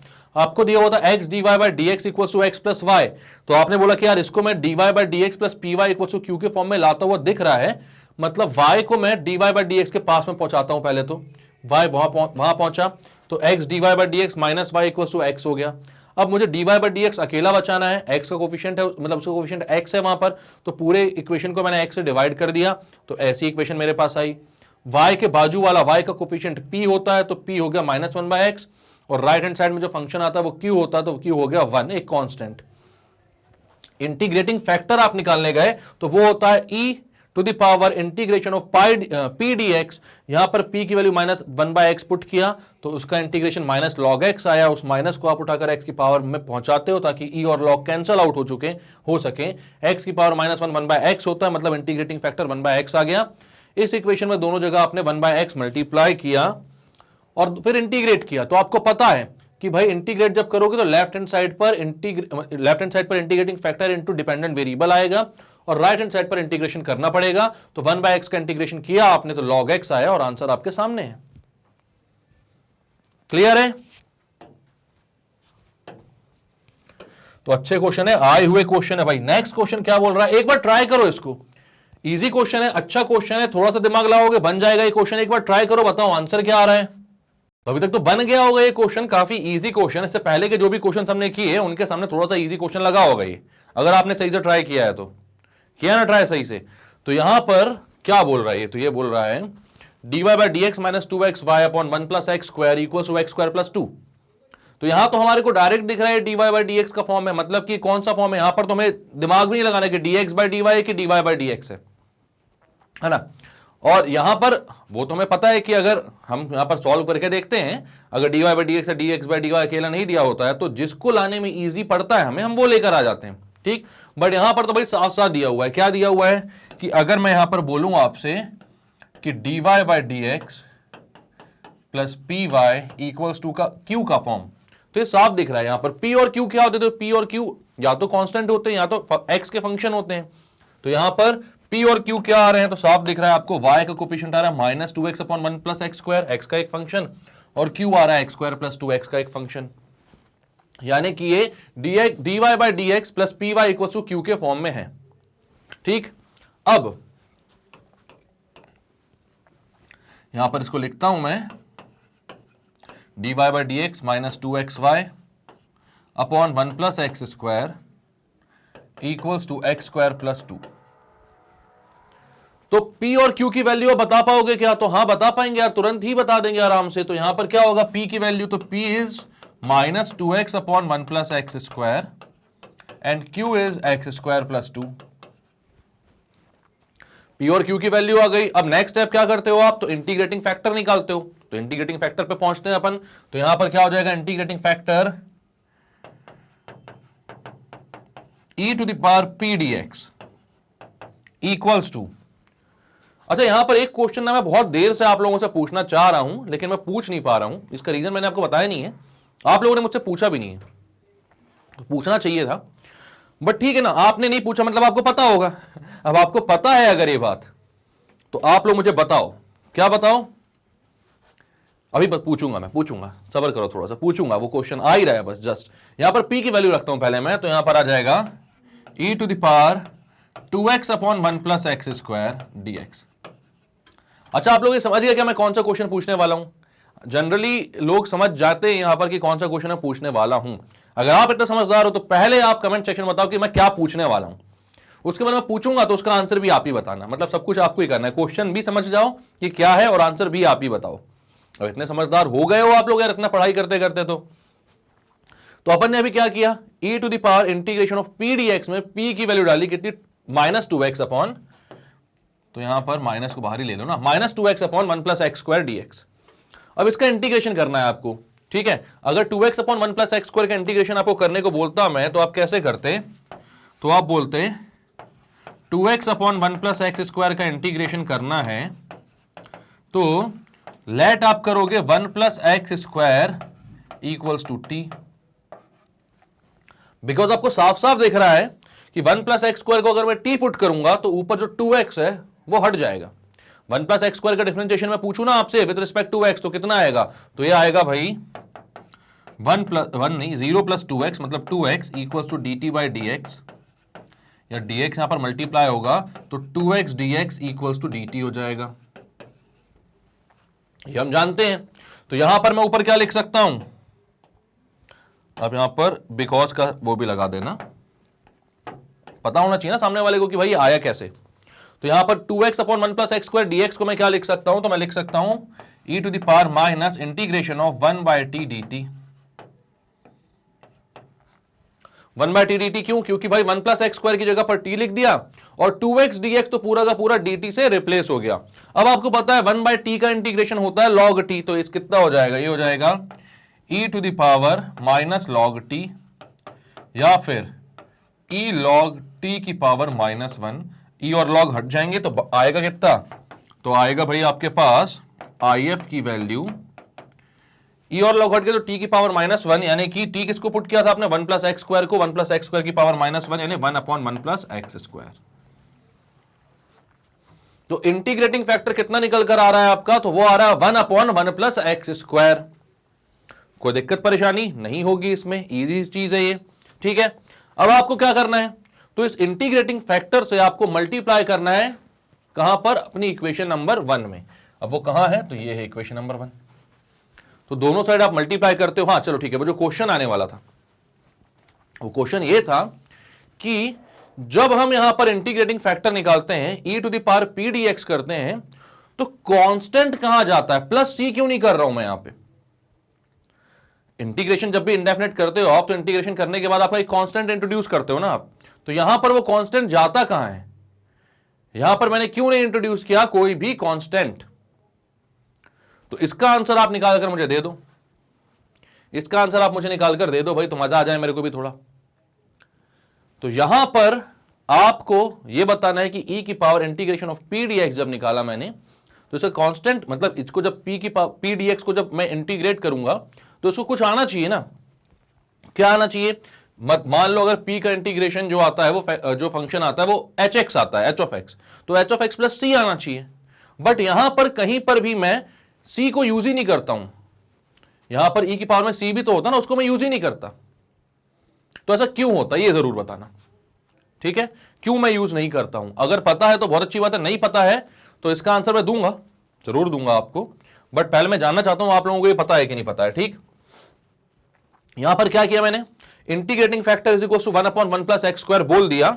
अब दोनों साइड मल्टीप्लाई करता हूं equation number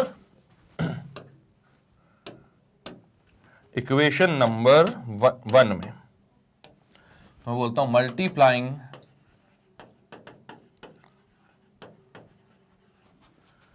by integrating factor in equation number 1। तो वही इक्वेशन नंबर 1 क्या है अपनी, dy by d x minus 2xy upon 1 plus x square.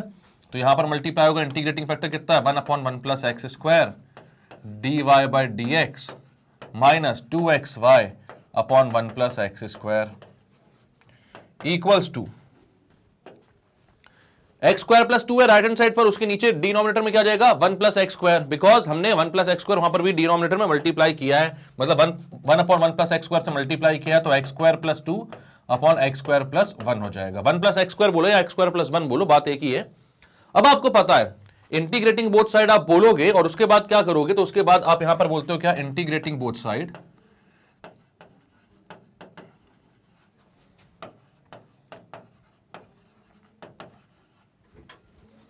Integrating both side, और जब दोनों साइड इंटीग्रेट करोगे तो लेफ्ट हैंड साइड पर क्या आता है, तो लेफ्ट हैंड साइड पर हमेशा सिर्फ और सिर्फ आपके पास बचेगा क्या, y इंटू इंटीग्रेटिंग फैक्टर, मतलब dependent variable into integrating factor. अब यहां पर हमारा dy बाई डी एक्स वाला फॉर्म चल रहा है तो y होगा हमारा डिपेंडेंट वेरिएबल, और अगर dx बाई dy वाला फॉर्म होता तो x होता हमारा डिपेंडेंट वेरिएबल। तो डिपेंडेंट वेरिएबल रखना है और इंटीग्रेटिंग फैक्टर से मल्टीप्लाई कर देना, वही आपका लेफ्ट हैंड साइड पर आता है आफ्टर इंटीग्रेटिंग। ठीक है, आफ्टर इंटीग्रेशन। तो यहां पर आप क्या बोलोगे, y into integrating factor, integrating factor कितना है अपना, इंटीग्रेटिंग फैक्टर है 1 upon 1 plus x square equals to क्या हो जाएगा, राइट हैंड साइड पर क्या हो जाएगा, तो integration of q into integrating factor का dx। तो यहां पर ये पूरा का पूरा x square plus 2 upon x square plus 1 dx हो जाएगा। ठीक है, अब इसका इंटीग्रेशन कैसे करना है, तो आपको पता है भाई, यहां पर तो ये इतना ही रहेगा, इसका कोई और कुछ करने की जरूरत नहीं है। y upon 1 plus x square equals to, यहां पर कितना रहेगा, x square plus 2 upon x square plus 1 को आप बोलोगे x square plus 1 upon x square plus 1 dx plus 1 upon x square plus 1 dx। ये समझ में आ रहा है क्या किया, एक्स स्क्वायर प्लस 2 को आपने लिखा एक्स स्क्वायर प्लस 1 और दोनों के साथ एक्स स्क्वायर प्लस 1 को अलग अलग ले लिया। तो यहां पर आपके पास आ रहा y upon 1 plus x square equals to x square plus 1 upon x square plus 1, ये हो गया कैंसल आउट। और वो आप जानते ही हो कि 1 अपॉन एक्स स्क्वायर प्लस 1 या फिर 1 अपॉन 1 प्लस एक्स स्क्वायर का इंटीग्रेशन क्या होता है, तो वो होता है tan इनवर्स x। यहां पर सिर्फ 1 बच्चा, 1 का इंटीग्रेशन x, तो आप लिखते हो y upon 1 plus x square equals to x plus, इसका इंटीग्रेशन हो जाएगा कितना, tan inverse x plus c। 1 plus x स्क्वायर को वहां पर भेज देता हूं मैं, तो मेरा आंसर क्या आता है, आंसर आता है y is equals to 1 plus x square into x plus tan inverse x plus c। ये है मेरा फाइनल आंसर y की वैल्यू।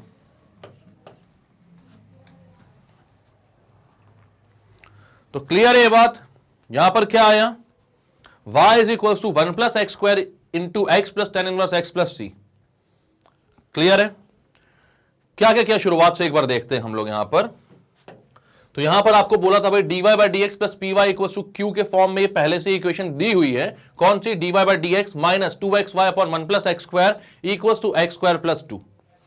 तो यहां पर आपने बोला p कितना होगा, तो y का कोफिशिएंट, डिपेंडेंट वेरिएबल का कोफिशिएंट आपका p होता है, तो डिपेंडेंट वेरिएबल का कोफिशिएंट क्या है यहां पर, minus 2x upon 1 plus x square.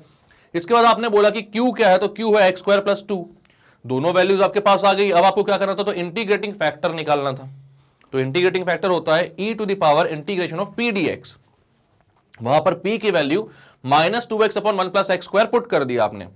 इसके बाद इसको इंटीग्रेट करने के लिए आपने बोला 1 प्लस एक्स स्क्वायर को t पुट करता हूं, तो 1 प्लस एक्स स्क्वायर को t पुट करूंगा तो 2x dx जो है वो dt से रिप्लेस हो जाएगा। तो ऊपर जो 2x dx जा रहा है उसकी जगह dt आ गया और 1 प्लस एक्स स्क्वायर की जगह t आ गया।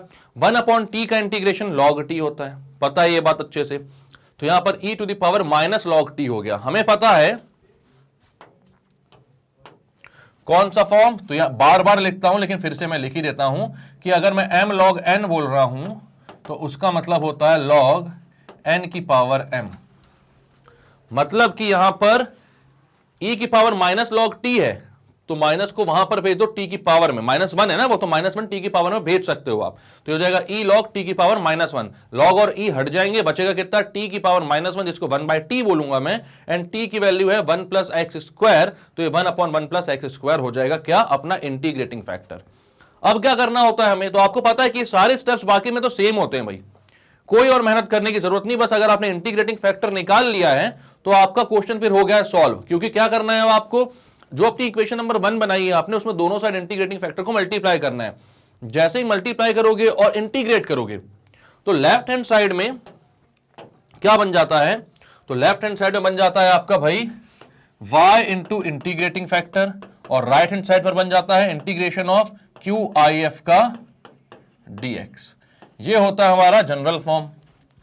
तो हमने वही किया भाई, पहले मल्टीप्लाई किया दोनों साइड इंटीग्रेट कर दिया, तो लेफ्ट हैंड साइड पर मैंने सिर्फ और सिर्फ देखा कि y लिख दो और इंटीग्रेटिंग फैक्टर लिख दो, यही आना है हर बार, जो भी इंटीग्रेटिंग फैक्टर आ रहा है उससे आप मल्टीप्लाई कर दोगे, y इंटू इंटीग्रेटिंग फैक्टर आएगा। क्यों आना होता है ये हमने इससे पहले वाले वीडियो में देखा है। अगर आपने नहीं देखा है तो पहले उस वीडियो को जाकर देखिए, सारी चीजों को समझिए, क्योंकि भाई वहां पर सारी चीजें एक्सप्लेन करी है मैंने, और इतना अच्छा सब कुछ आपको जब मिल रहा है, और जो कि मैक्सिमम जगहों पर लोग नहीं समझाते हैं और टाल कर निकल जाते हैं, ठीक है। तो अगर आपको मैं बता रहा हूं सारी चीजें तो जाके समझ लो ना यार, एक बार समझोगे ना जीवन भर याद रहेगा कि कैसे करना है इन क्वेश्चंस को, बहुत आसानी से। तो आपने यहां पर इस फॉर्म में लेकर आ गए, उसके बाद आपने क्या बोला, x² + 2 अपॉन x² + 1 का इंटीग्रेशन करना है। तो x² + 2 को आपने लिखा x² + 1 upon x² + 1 plus 1 upon x² + 1, मतलब x² + 2 को x² + 1 और 1 में आपने ब्रेक कर लिया, ठीक है। ये दोनों कैंसिल आउट हुए, dx का इंटीग्रेशन x हो गया, 1/1 + x² का इंटीग्रेशन tan इनवर्स x हो गया। ये आंसर आ गया आपका, 1 + x² को वहां भेज दो, y की वैल्यू जो है वो आंसर है। क्लियर है, क्लियर करते हैं। अब जो मैंने क्वेश्चन पूछा था, वैसे मैं कमेंट सेक्शन चेक करूंगा भाई, है ना, और नॉर्मल वाले कमेंट सेक्शन पे, लाइव नहीं, नॉर्मल वाले कमेंट सेक्शन पे जरूर लिख देना आप लोग इसका आंसर। लाइव में तो कई सारे और भी जरूरी काम चलते होते हैं, आपको पता है, तो उन लोगों को करने दो उसको बाकी, लेकिन आप नॉर्मल वाले कमेंट सेक्शन पर भी लिखें इसका आंसर कि आपको क्या पता है कि यहां पर e की power integration of p dx जो है, वहां पर मैं कांस्टेंट को कंसीडर क्यों नहीं कर रहा हूं। कांस्टेंट आएगा ना वहां पर, प्लस c आना चाहिए भाई, हर बार इंडेफिनिट इंटीग्रल में आता, तो वहां पर मैं क्यों नहीं कंसीडर करता, सिर्फ और सिर्फ 1/1 + x² क्यों बोल देता हूं। तो उसका आंसर अब मैं बता रहा हूं आपको। तो जहां से ये टर्म आया था वो याद है आपको, हमने कुछ ऐसा किया था, g(x) अपॉन g' जो था वो आपका क्या आ रहा था, तो वो आपके p के इक्वल आ रहा था शायद, ठीक है। तो आपने क्या किया था, दोनों साइड इंटीग्रेट किया था, और दोनों साइड इंटीग्रेट करने पर वहां पर क्या आ रहा था आपके पास, तो यहां पर तो आपका इंटीग्रेशन ऑफ p dx आ रहा था, इज इक्वल टू यहां पर क्या आ रहा था, log ऑफ g'(x), सॉरी उल्टा बोल दिया मैंने, g'(x) अपॉन gx था यहां पर, ठीक है। वो देखना आप लोग ये कहां पर था, मैं इससे पहले वाले वीडियो में इसको एक्सप्लेन किया है मैंने पूरा, है ना। तो वहां पर log ऑफ g(x) आ रहा था, यहां पर p dx आ रहा था, log को इधर लेकर आया था, तो e to the power integration of p dx हो गया था, इक्वल्स टू g(x). एक डाउट आपको यहां पर आना चाहिए था कि यहां पर मैंने c क्यों नहीं लाया इंटीग्रेट करने के बाद। ये जो लोगों ने इससे पहले वाला वीडियो देखा है अच्छे से ना, उसको ये बात समझ में आ रही होगी मैंने क्या बोल रहा हूं मैं, और अगर आपने नहीं देखा भाई तो बहुत अच्छी चीज चूक रहे हो आप लोग। ये ऐसा रीजन है जो अभी और इंजीनियरिंग में भी हर जगह आपको काम आने वाला है, और मैक्सिमम लोग इसको नहीं बताएंगे आपको। तो भाई पता कर लो इसको जाके वहां पर, इससे पहले वाले वीडियो में, वहां पर मतलब इससे पहले वाले वीडियो में, घर पे मत घूमने लग जाना कहां जाना है कहां जाना है, ठीक। तो यहां पर सबसे पहला जो डाउट आपको आना चाहिए था वो ये आना चाहिए था कि यहां पर मैंने सी इंट्रोड्यूस क्यों नहीं किया। तो मैंने यहां पर सी इंट्रोड्यूस इसलिए नहीं किया क्योंकि भाई वो हमारी कैलकुलेशन को जबरदस्ती टफ बनाता भाई। अब लेकिन इसलिए सिर्फ मैं उसको हटा नहीं सकता ना, कि टफ बनाएगा तो हटा दो भाई, अगर आने वाला हो तो मैं लेकर आता उसको। लेकिन लेफ्ट हैंड साइड पर देखोगे अभी इंटीग्रेशन मैंने परफॉर्म ही नहीं किया, यहां पर इंटीग्रल का साइन बना हुआ है, इस इंटीग्रेशन को मैं बाद में परफॉर्म करूंगा। और आपको मालूम है जब भी आप इंटीग्रेटिंग बोथ साइड करते हो तो दोनों साइड सी मतलब कांस्टेंट जो है उसको इंट्रोड्यूस नहीं करते, क्योंकि वो कांस्टेंट है और वो किसी भी एक साइड में जाकर कंबाइन हो जाएगा और एक कांस्टेंट से काम अपना चल जाएगा।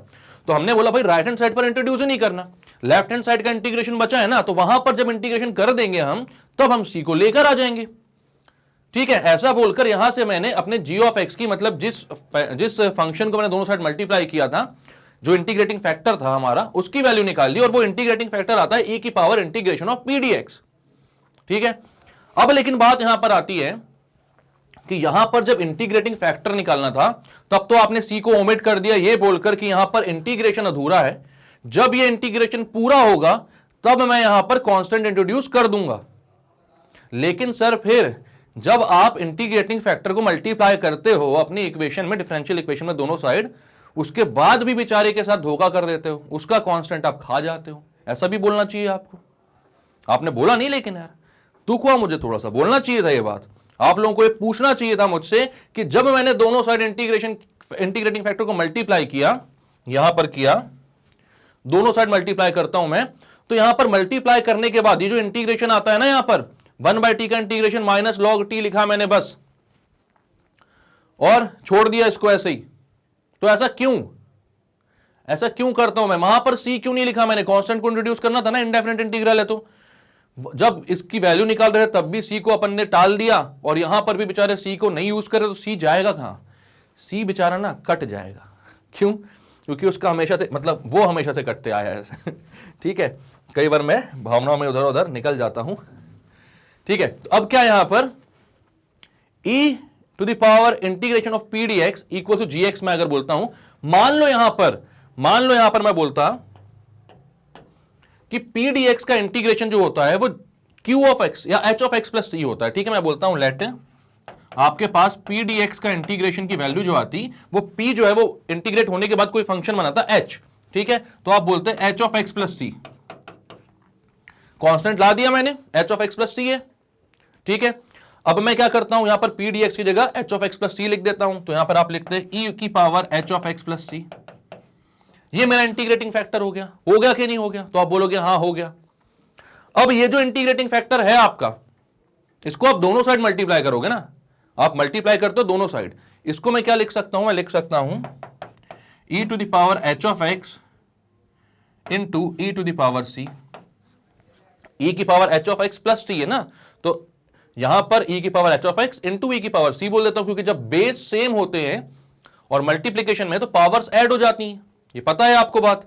तो अब यहां पर आप क्या बोलोगे, जब दोनों साइड आप सेम चीज मल्टीप्लाई कर रहे हो, ठीक है, मतलब y वाले साइड भी आप इंटीग्रेटिंग फैक्टर मल्टीप्लाई कर रहे हो e की power h of x into c, और यहां पर जो अपना q वाला साइड है वहां पर भी आप इंटीग्रेटिंग फैक्टर मल्टीप्लाई कर रहे हो, कौन सा?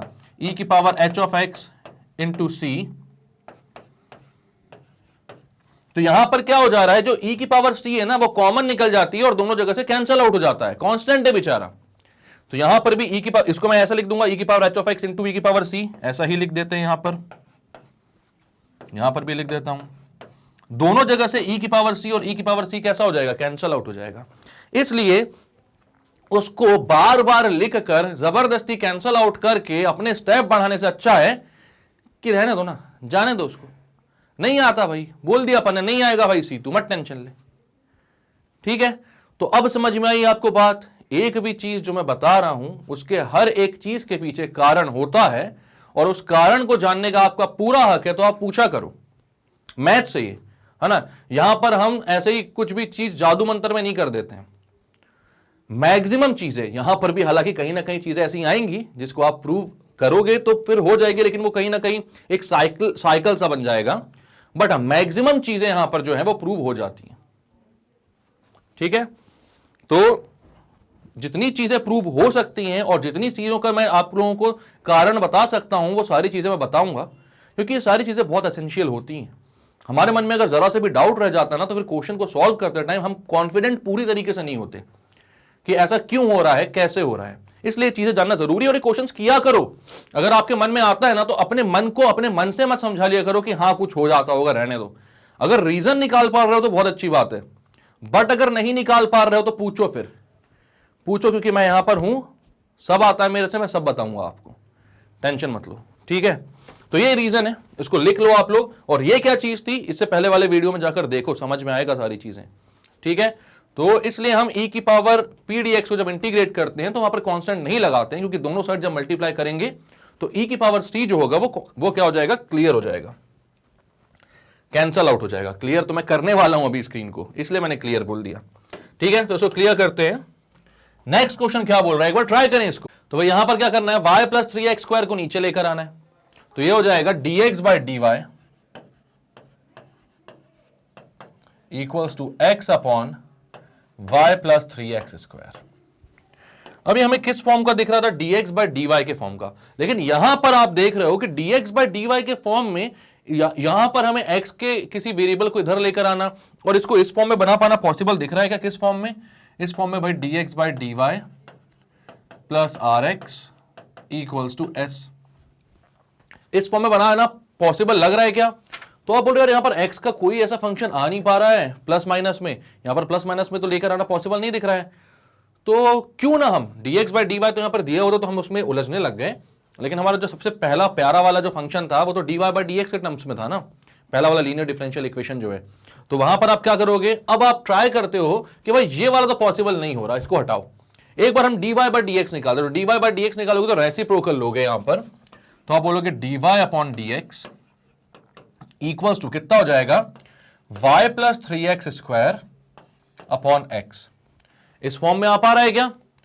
और वैसे भी वहां पर आप देखते तो x स्क्वायर, खैर वो तो खैर कैंसिल हो जाता, ठीक है कोई दिक्कत नहीं। अब यहां पर आप क्या बोलोगे, dy बाय dx इस फॉर्म में आ पा रहा है क्या, मतलब कि यहां पर मैं कोई y का फंक्शन ला पा रहा हूं क्या? किस फॉर्म की बात कर रहा हूं मैं? तो अगर मैं फॉर्म की बात करूं तो इस फॉर्म में भाई dy bye dx plus p y equals to q के फॉर्म में, इस फॉर्म में आ पा रहा है क्या आपके पास ये?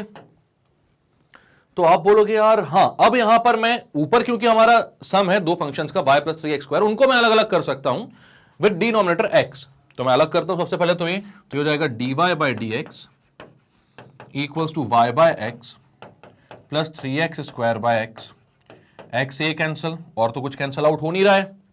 अब क्या करना है आपको, y बाय x को इधर लेकर आना है, तो आप बोलोगे dy bye dx minus y by x equals to 3x। Form दिख रहा है क्या अपना, dy bye dx plus p y equals to q वाला फॉर्म दिख रहा है क्या? तो आप बोलोगे हाँ 100% दिख रहा है। अब तो कैसे, यहां पर dy बाय dx अकेला बचा हुआ है, साथ में y का कोफिशिएंट p है, p क्या है यहां पर -1/x, और हमें पता है कि p और q जो हैं वो या तो कांस्टेंट होते हैं या फिर x का कोई फंक्शन होते हैं, तो यहां पर जो p है वो -1/x है मतलब x का फंक्शन है, एंड q जो है वो 3x है मतलब वो भी क्या है, एक x का फंक्शन है, मतलब p और q यहां पर आपने पता लगा लिए, तो आप बोलोगे p कितना है -1/x, q कितना है 3x। तो भाई अब हमें कुछ ज्यादा सोचने समझने की जरूरत नहीं है, क्योंकि हमें क्या करना है, इंटीग्रेटिंग फैक्टर से मल्टीप्लाई करना। सबसे पहले इंटीग्रेटिंग फैक्टर निकालूंगा मैं, ठीक है? तो मेरा IF कितना हो रहा है, e to the power integration of p d x. C क्यों नहीं आता, अब ये भी पता है आपको, सर एक चीज पता है, इसकी जितनी चीजें पता करनी सब पता कर ली अपन ने, ठीक? तो यहां पर पी डी एक्स का इंटीग्रेशन, तो p जो है वो है -1/x, और इसका इंटीग्रेशन आपने हजारों लाखों बार कर लिया है अब, ठीक है? इतने इंडेफिनेट इंटीग्रल्स के क्वेश्चंस किए हमने सॉल्व, उसके बाद डिफरेंशियल इक्वेशन में इतनी सारी जगह हमने डेफिनेट इंटीग्रल भी किया है और डिफरेंशियल इक्वेशन भी किया है, एरिया बाउंडेड बाय रीजंस भी किया है, तो मतलब सारी जगह इंटीग्रेशन करके 1/x का इंटीग्रेशन अगर निकालना ना आए तो फिर तो कोई मतलब नहीं हो ना मेहनत का। तो अब ये तो आता होगा आप लोगों से, तो यहां पर क्या करना है आपको, आप बोलोगे e to the power -1/x dx, p की जगह आपने क्या रख दिया, -1/x। क्यों रख दिया यार, क्योंकि p की वैल्यू -1/x है, इसलिए आपने p की जगह -1/x रखा। और क्यों रखोगे, मतलब इसमें क्या क्यों पूछने वाली बात थी क्या, ये नहीं थी ना? तो आप क्या बोलोगे, अब माइनस को बाहर लो, तो ये हो जाएगा dx अपॉन x। अब dx अपॉन x का इंटीग्रेशन log x होता है, ये भी 1000 बार अपन बता चुका हूं मैं अभी आपको, अभी इसी क्वेश्चन में कई बार बता चुका हूं। तो ये कितना हो जाएगा, e to the power -log x। c क्यों नहीं आएगा, आप जानते हो क्यों नहीं आएगा, ठीक? अब क्या करोगे, माइनस यहां पर है, आपको पता है यहां पर अब कौन सा वाला फॉर्मूला लगने वाला है, पता है आपको, m log n है अगर, तो उसको मैं log n की पावर m बोल सकता हूं ना। तो यहां पर -log x है, मतलब ये -1 है, तो यहां पर उसको मैं x की पावर में भेज दूंगा, तो ये क्या बन जाएगा मेरे पास, तो ये बन जाएगा e log x की पावर -1, e log x की पावर -1। e और log आप हटा सकते हो, बचेगा आपके पास x की पावर -1 जो कि होता है 1/x। तो इंटीग्रेटिंग फैक्टर की वैल्यू कितनी आ रही है, तो वो आ रही है आपकी 1/x। तो क्लियर है बात, इंटीग्रेटिंग फैक्टर 1/x आ चुका है। अब क्या करना, तो इसको इक्वेशन नंबर 1 में मल्टीप्लाई करना। इक्वेशन 1 कौन सी होती है, जो हमारी dy/dx plus p Y q की पहली इक्वेशन बन रही होती है। तो वो यहां पर कौन सी है, तो ये है आपकी equation 1, dy/dx minus y/x equal to 3x की इक्वेशन। कितना हो रहा है इंटीग्रेटिंग फैक्टर 1/x के इक्वल। ठीक है, अब आप क्या करोगे, 1/x से इक्वेशन 1 में दोनों साइड मल्टीप्लाई करोगे आप, तो बोलोगे मल्टीप्लाइंग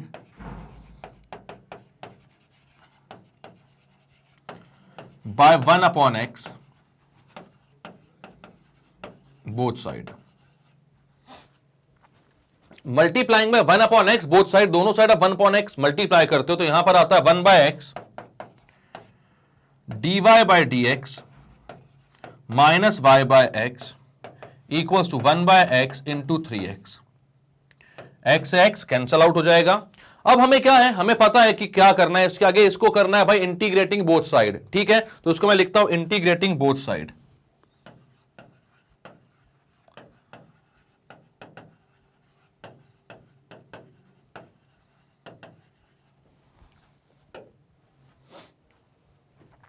ठीक है, इंटीग्रेटिंग बोथ साइड करता हूं।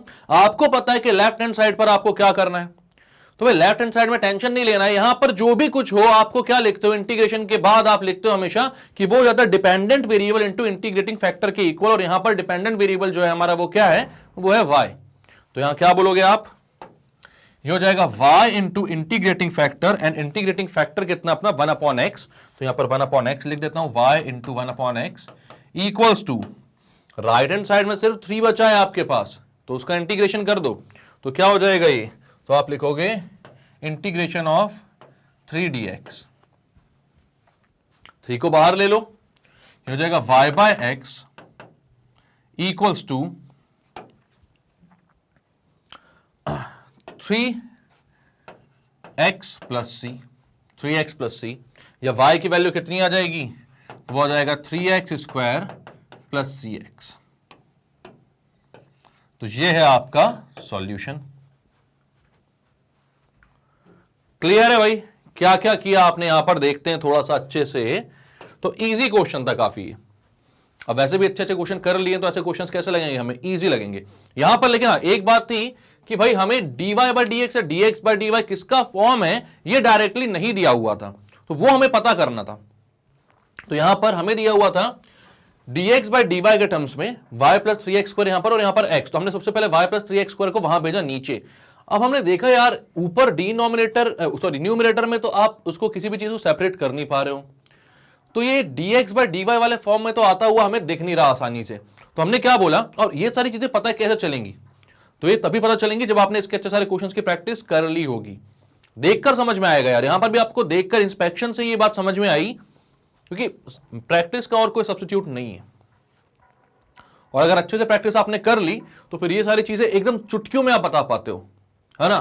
तो यहां पर आपने बोला कि यार ये dx/dy का टर्म तो नहीं बन पा रहा है, dx/dy का फॉर्म तो नहीं बन पा रहा है, क्यों ना मैं रेसिप्रोकल करूं। रेसिप्रोकल करने से फायदा क्या हो जाएगा, न्यूमरेटर हमें सेपरेट होने लायक मिल जाएगा। y प्लस 3x² है तो y को x के साथ अलग और 3x² को x के साथ अलग मैं लिख पाऊंगा। तो मैंने रेसिप्रोकल कर दिया, y/x प्लस 3x² को अलग अलग लिखा, y/x को dy/dx के पास लेकर गया, और 3x² और x कैंसिल आउट होकर 3x बचे। अब यहां पर आपको साफ साफ दिख रहा है कि किस फॉर्म में आ रहा है, तो आ रहा है dy/dx plus py equals to q के फॉर्म में। तो यहां पर p की वैल्यू -1/x और q की वैल्यू 3x आपने रख दी। ठीक, अब हमें पता है कि हमें निकालना होता है इंटीग्रेटिंग फैक्टर, जो कि होता है e की power integration of p dx। तो यहां पर आपने p की वैल्यू पता करी, पुट करी कितनी, -1/x हम जानते हैं, उसको इंटीग्रेट किया। ठीक, तो वहां पर माइनस dx/x का इंटीग्रेशन क्या हुआ, -log x। अब इस माइनस को ऊपर भेज दो तो log x की पावर -1, तो e log x की पावर -1 हो जाएगा। वो e और log को आप हटा सकते हो, x की पावर -1 यानी 1/x आ गया आपका इंटीग्रेटिंग फैक्टर। ठीक है, तो multiplying by 1/x both side, क्योंकि इंटीग्रेटिंग फैक्टर से आप दोनों साइड मल्टीप्लाई करते हो, तो मल्टीप्लाई किया इक्वेशन नंबर 1 में। ठीक है, इक्वेशन 1। अब इक्वेशन 1 में दोनों साइड मल्टीप्लाई किया आपने, तो आपको पता है कि अब हम नेक्स्ट स्टेप यहां पर हम मल्टीप्लाई करके दिखाते नहीं लेफ्ट हैंड साइड पर, सीधे हम क्या लिखते हैं, इंटीग्रेटिंग बोथ साइड। और यहां पर क्या आता है, तो y into integrating factor, dependent variable into integrating factor. तो हमने लिख दिया y इंटू 1/x, और राइट हैंड साइड पर सिर्फ 3 बचा था बेचारा, जिसका हमने किया इंटीग्रेशन। और हां, अब c को नहीं टाल सकते आप, अब c को आप अलग नहीं कर सकते, यहां पर c लगाना जरूरी होता है। तो आपने क्या किया, तो यहां पर c की वैल्यू भी डाल दी, ठीक है। इस अब दोनों साइड इंटीग्रेट किया, तो यहां पर 3 इंटू dx का इंटीग्रेशन x आ गया, इस x को वहां पर भेजा, y की वैल्यू आई 3x² प्लस cx। क्लियर है, इजी क्वेश्चन है ये, तो इसको क्लियर करते हैं और चलते हैं आगे। तो भाई इसको देखकर आपको समझ में आ गया होगा कि इस वीडियो में फिलहाल सिर्फ इतने ही क्वेश्चंस करने वाले हैं हम, ठीक है। तो यहां पर हमने बहुत ही अच्छे तरीके से समझा कि इंटीग्रेटिंग फैक्टर क्या होता है, मतलब वो इससे पहले वाले वीडियो में भी समझा था, और उससे कुछ रिलेटेड क्वेश्चंस थे जो मैंने आपसे पूछे, और उसके रीजंस भी आपको पता चल गए कि क्या चीजें क्यों आती है, कैसे आती हैं, ठीक है। हमने दोनों ही फॉर्म देख लिए, dy बाय dx वाली लीनियर डिफरेंशियल इक्वेशन और dx बाय dy वाली लीनियर डिफरेंशियल इक्वेशन भी देख लिया है। दोनों को एक साथ सॉल्व भी किया, मतलब दोनों में से कोई भी टाइप आ जाए तो हम कैसे पहचानेंगे और कैसे सॉल्व करेंगे, सब कुछ आपने देख लिया इन दोनों वीडियोस में।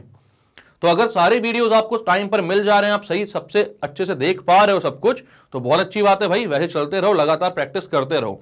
लेकिन अगर कोई भी परेशानी आ रही है वीडियोस को ढूंढने में, तो टेंशन मत लो, magnetbrains.com पर जाओ, जैसे ही जाओगे सारी क्लासेस के ऑप्शंस खुल जाएंगे आपके सामने, Hindi medium, English medium, NTST, olympiad, KG से लेकर 12th तक सारे ऑप्शंस है, और 100% फ्री कोर्सेज सारे, दूसरे चैनल्स के समान नहीं कि एक वीडियो दिया फ्री में, बाकी में हमने आपसे लाओ भैया पैसे लाओ, जेब भरो हमारी, ऐसा नहीं होता यहां पर, ठीक है। तो आप जाओ बिल्कुल अभी फिलहाल, लेकिन हम बात कर रहे हैं क्लास 12th की, तो आप क्लास 12th पर जाओ, जैसे क्लिक करोगे तो क्लास 12th के सारे कोर्सेज आपके सामने दिख जाएंगे।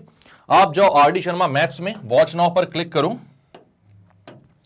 तो मेरे सारे वीडियोस टाइटल और डिस्क्रिप्शन के साथ वहां पर आपको मिलेंगे।